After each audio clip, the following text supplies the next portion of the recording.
Salam hər kəsə. Bu gün biz Model Z data başlığının müzakirə başlığı olan Optimize Model Performance mövzusuna aid suallar işləyəcəyik. Yəni başlayaq. Bizim bu mövzuda 2 dənə sualımız var. Suallardan birincisi nədir? Demək, burada nə deyir? Deyir ki, bizim əsas table'ımız, fakt table'ımız sales datadır. Yəni satış datasıdır.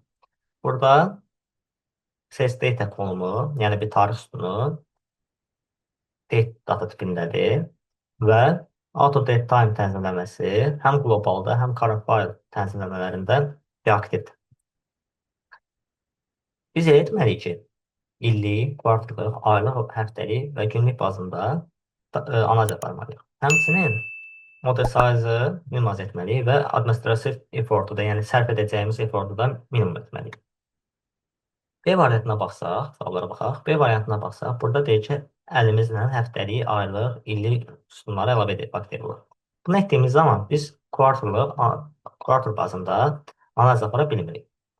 Eyni zamanda həm də bunu biz bir-bir əlimizlə əlavə etdiyimiz üçün administrativ effort, yəni sərf edəcəyimiz effort çox olur. C və D variantında auto date time optionunu aktiv etməklə biz həftəlik analiz apara bilmirik. Baxın, burada bitli. Həftəlik analiz aparmalıyıq. Yalnız illik, kvartallıq, aylıq, günlük bazında analiz apara bilirik. Bunun səbəbi nədir? Baxın, date time-də onu aktiv etdikdə hiyerarxiya yaradılır. Hiyerarxiyada nələri göstərir? İlli göstərir, kvartal göstərir, ayı göstərir, günü göstərir. Həftəni göstərmir. Bu səbəbdən C və D variantımızda olmayacaqdır. Biz nə edərik? Həm model size-ı kiçik tutmaq üçün bir dənə date table yaradaram. Onu da həmin o dimension table-da əlavə edərəm ora.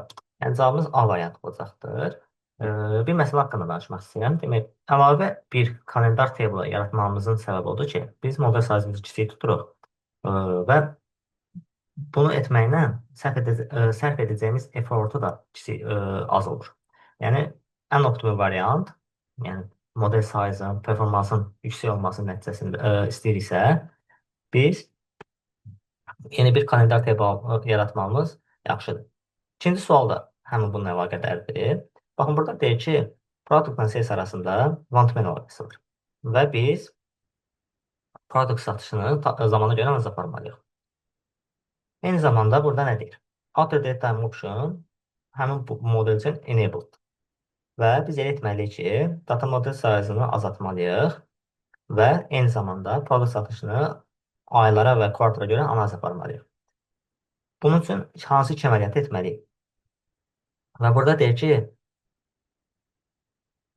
hər bir cavab ümumi həllin bir hissəsidir. Yəni, iki ardıcıl həll olmalıdır. Bunun üçün nə edirəm?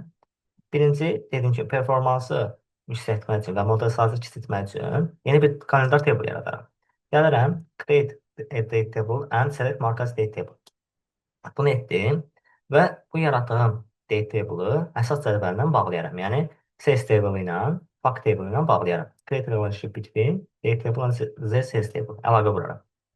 Baxın, bunu create date table-ını mark as a table etməklə bir növ tarbiyə deyirəm ki, sənin əsas tarix cədvəlin budur. Və bununla sales table əlaqə qurduğumuzda avtomatik olaraq həmin bu sales-də tarix sütunu, hansı sütunla əlaqə qurursa, onun hiyerarxiyası yuxarı çıxır. Yəni, avtomatik olaraq bunun auto date time optionu disable. O səbəbdən cavabımız 1-dən 3-cüdür. Suallarımız bitdi. Gələn görüşlərə.